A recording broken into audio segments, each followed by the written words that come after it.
Sudah? Yang nonton di atas ya, jangan sampai turun. Nah, tahu kuning tembak kemarin. Munduran, tahu kena tabrak.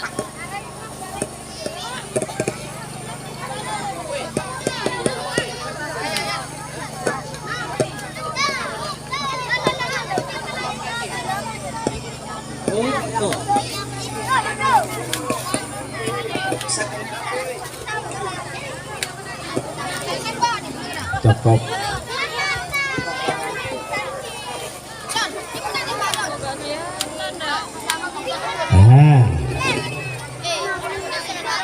Pejuang tanahku tembak, kode awal tembak. Sekarang lah.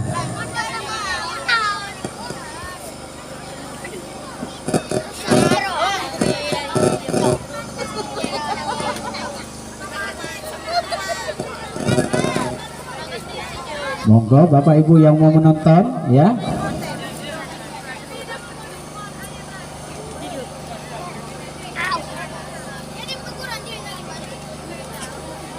Sudah siap?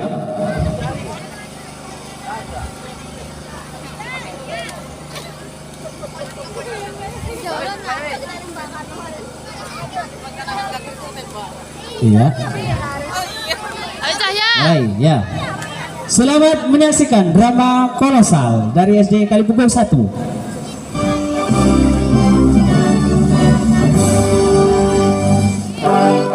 Masa yang dinanti selama ratusan tahun akhirnya datang juga. 17 Agustus 1945, Indonesia menyatakan dirinya sebagai negara yang merdeka, sebagai sebuah negara berdaulat. Namun, belum genap 1 bulan usia kemerdekaan, Indonesia mendapat cobaan yang berat. Tentara Sekutu yang di dalamnya ada tentara Belanda mendarat di Jakarta dan kota-kota besar lainnya di Indonesia. Bung Karno dan Bung Hatta berupaya melakukan upaya diplomatik untuk mendorong tentara Sekutu bekerja profesional untuk meluruskannya saja, tidak mengotak-atik status kemerdekaan Indonesia. Namun upaya itu tidak membuahkan hasil. Oh, yang benar. Cepat-cepat, ayo, cepat. Beras itu milik kita, ayo ambil. Atas saran Jenderal Besar Sudirman, Bung Karno diminta untuk mengirim utusan khusus kepada Raisul Akbar Nahdlatul Ulama Hadratus Syekh Kiai Haji Hasyim Asy'ari di Ponpes Tebu Ireng Jombang. Tujuannya untuk meminta fatwa tentang hukum berjihad membela negara yang notabene bukan negara Islam seperti Indonesia. Assalamualaikum. Waalaikumsalam. Kiai, saya utusan dari Bung Karno. Beliau menitipkan pesan. Apa pesan Bung Karno? Beliau berpesan, apakah hukumnya membela tanah air? Bukan membela Allah, membela Islam atau membela Al-Quran. Sekali lagi membela tanah air, apa hukumnya Kiai? Hukum membela negara dan melawan penjajah adalah fardu ain bagi setiap mukallaf yang melawan penjajah itu, termasuk jihad fisabilillah. Oleh karena itu, umat Islam yang mati dalam peperangan adalah syahid, dan mereka yang mengkhianati perjuangan dan memecah persatuan, bahkan menjadi tangan kanan penjajah, wajib hukumnya diperangi. Perang menolak dan melawan penjajah itu fardu ain yang harus dikerjakan orang-orang Islam, laki-laki, perempuan, anak-anak, bagi yang bersenjata atau tidak, bagi yang berada dalam jarak lingkaran 94 km dari tempat masuk dan kedudukan musuh. Bagi orang-orang yang di luar jarak lingkaran tadi, kewajiban itu jadi fardu kifayah yang cukup kalau dikerjakan sebagian saja. Kemudian Kiai Haji Hasyim Asy'ari memanggil Kiai Haji Wahab Hasbuah dari Tambak Beras Jombang. Kiai Wahab diminta mengumpulkan ketua-ketua Nahdlatul Ulama se-Jawa dan Madura untuk membahas fatwa tentang hukum berjihad membela negara. Pada tanggal 21 sampai 22 Oktober 1945, PBNU menggelar rapat Konsul NU se-Jawa dan Madura di Surabaya, menghasilkan resolusi jihad sekaligus menguatkan fatwa jihad Rais Akbar Nahdlatul Ulama. Bismillahirrahmanirrahim.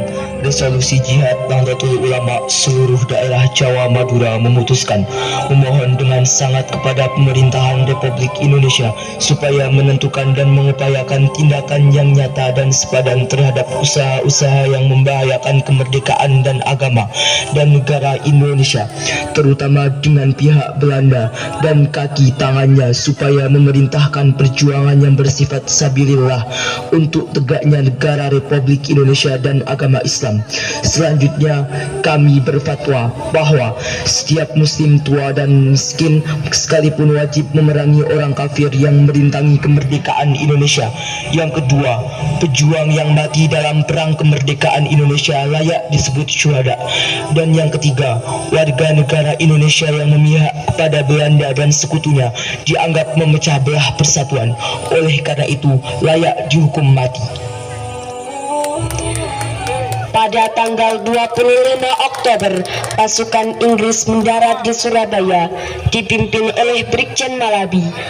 Hanya berselang 3 hari pasca resolusi jihad, dicetuskan 6.000 pasukan sekutu mendarat di Tanjung Perak, Surabaya dengan persenjataan lengkap. Mendengar kedatangan pasukan penjajah, ribuan santri dan kiai dari penjuru Jatim bergerak menuju Surabaya. Maka terjadilah pertempuran antara para pejuang Surabaya melawan sekutu.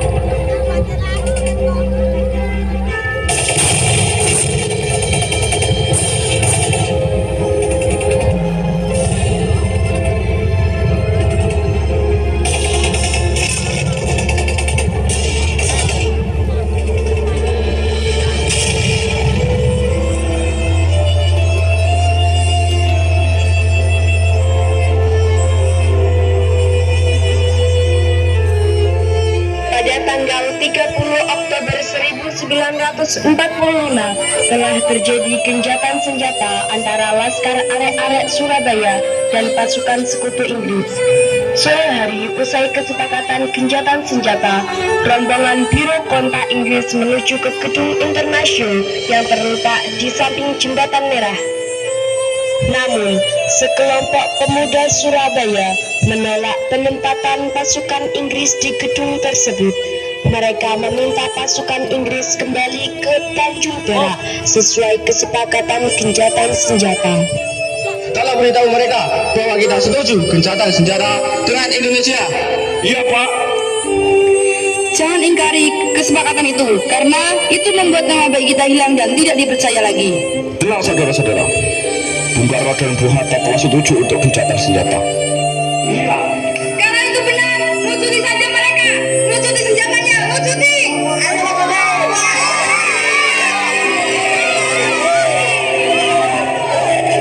Kami menerima permintaan kalian.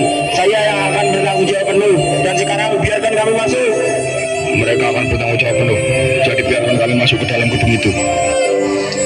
Rakyat Indonesia pun memberikan kesempatan untuk pasukan Inggris masuk ke dalam gedung International. Mayor. Iya, Pak. Saya dapat berita dari Brigadir Malabi. Proses gencatan senjata sedang berlangsung, tetapi mereka menginginkan kita menyerahkan senjata dan menyerah. Akan tetapi Jenderal memerintahkan kita untuk mengambil tindakan apapun yang diperlukan untuk memastikan keamanan bagi pasukan. Siap, Kapten. Akhirnya terjadi ketegangan yang menyulut baku tembak. Di tempat ini secara mengejutkan, Brigjen Malabi tertembak dan mobilnya terbakar, dan gencatan senjata pun berakhir.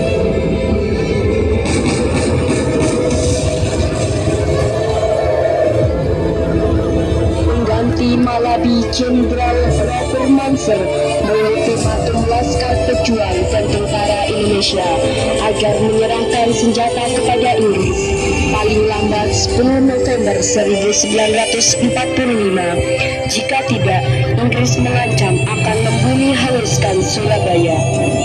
Siapa yang membunuh jenderal kami? Jenderal terbaik Inggris. Kalau kalian tidak menyerahkan pembunuh jenderal Malabi, saya katakan maskap pribumi harus menyerahkan senjata-senjata mereka kepada kami paling lambat 10 November. Kalau tidak, akan saya bumi hanguskan Surabaya. Mendengar ancaman itu, para komandan Laskar Hizbullah, Sabilillah, Mujahidin, PKR, dan para santri marah besar. Ada pemuda bernama Sutomo yang sering disebut Bung Tomo soan kepada Kiai Haji Hashim Asy'ari. Ia meminta izin untuk menyiarkan dan menyebarkan resolusi jihad. Bismillahirrahmanirrahim. Merdeka, saudara-saudara penduduk kota Surabaya, kita semuanya telah mengetahui bahwa hari ini tentara Inggris telah menyebarkan pamflet-pamflet yang memberikan suatu ancaman kepada kita semua. Kita diwajibkan untuk dalam waktu yang mereka tentukan menyerahkan senjata-senjata yang telah kita rebut dari tangannya tentara Jepang. Tetapi inilah jawaban kita. Selama pantai-pantai Indonesia masih punya darah merah yang dapat membuat secari kain putih, merah dan putih, maka selamanya itu tidak akan kita menyerah kepada siapapun juga. Allahu Akbar, Allahu Akbar, Allahu Akbar. Merdeka. Pada tanggal 10 November 1945, pertempuran kembali meluas menyambut berakhirnya ultimatum AFNEI. Perang besar pun pecah. Ribuan pejuang syahid. Pasukan Kiai Abbas berhasil memaksa pasukan Inggris kocar-kacir dan berhasil menembak jatuh 3 pesawat tempur RAF Inggris.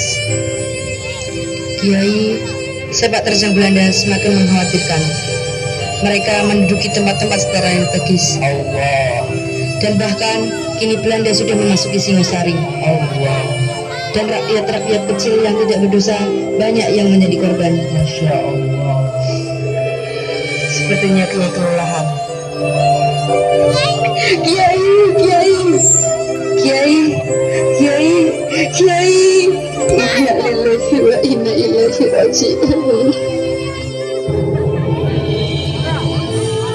Indonesia berduka karena kehilangan Kiai Haji Hashim Asy'ari.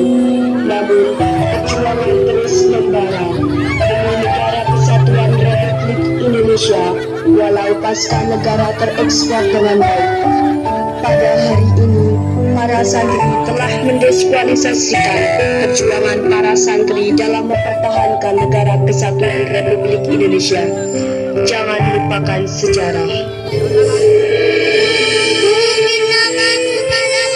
Seperti awan melaju hujan, usulan namamu di langitmu, langit yang Allah bentangkan melalui harimu.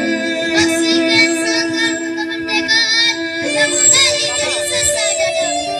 Kuhirup seperti hadirat, tapi apa yang menggerakkan harimu? Apa yang mendobrak langkahmu? Di mana kan harimu?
Mayor.